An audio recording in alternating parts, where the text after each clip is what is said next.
In Critter Cove, most quests will require you to look for items, and a lot of these are located underwater. At the start of the game, you will only be able to stay underwater for a few seconds. If you do run out of air while underwater, your stamina and your health will rapidly decrease. Once it reaches a certain point, the game will teleport you to the surface and you will be penalized. Your maximum health, stamina, and air capacity will all be decreased. I'm not sure how long this lasts for, but the cap will eventually increase again automatically, but it will take some time. To avoid this, you will need to get 2 more items so that you can explore deeper down the ocean for longer periods of time. The first item that you need is a Scuba, which will use up air tanks. During your first few days in the game, you will see Anchor fiddling with this contraption near the docks. You need to talk to him to start the quest Under the Sea. He will then give you a Scuba and ask you to repair the air tank refilling machine. The rubber tire and metal pipe can be obtained just by looking around shipwrecks and scuba diving spots near the main island. However, for the power tank, you need to go to the underwater garage. My tip for this is to first craft a resource finder. Copper Bottom will give you the quest for this after you've built your workshop.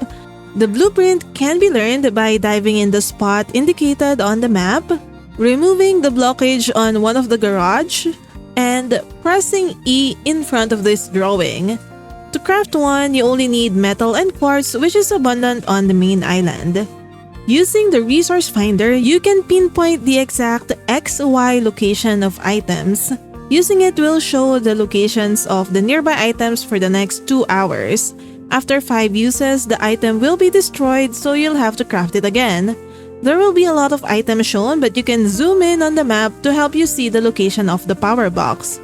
This can be a bit challenging though, especially as you go to areas where you can dive deeper into the ocean. But using it can help you find the general location of the item, and you can search from there.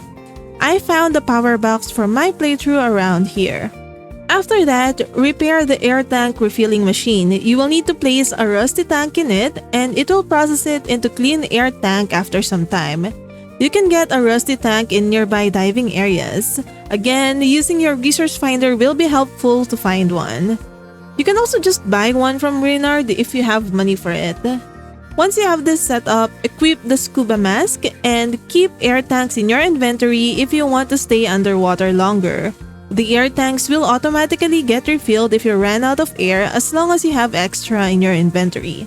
Another problem you will encounter is the water temperature. As you dive deeper, the temperature will decrease and your character will lose health due to cold. To withstand this temperature, you will need to get an item called a wetsuit.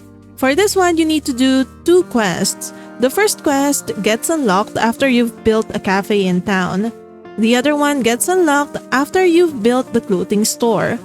Do note that these quests can overlap, but you have to do the one from the cafe first. The townie who works at the cafe will ask you to deliver an order to Rig's outpost. The character there will then ask you to repair his stairs using a gear, simple motor, and metal pipe. All of this can be crafted in your workshop. Once you've repaired it, he will give you a recipe for a blast charge. This is the item you need for the second quest. The townie who works at the clothing store will ask you to find a wetsuit pattern in Sunken City. To get here, go to this spot right beside the building where the center of the quest marker will be at. Dive to the bottom of this building and enter the door near the telephone booth. Go inside the next room there, and you should see a flight of stairs.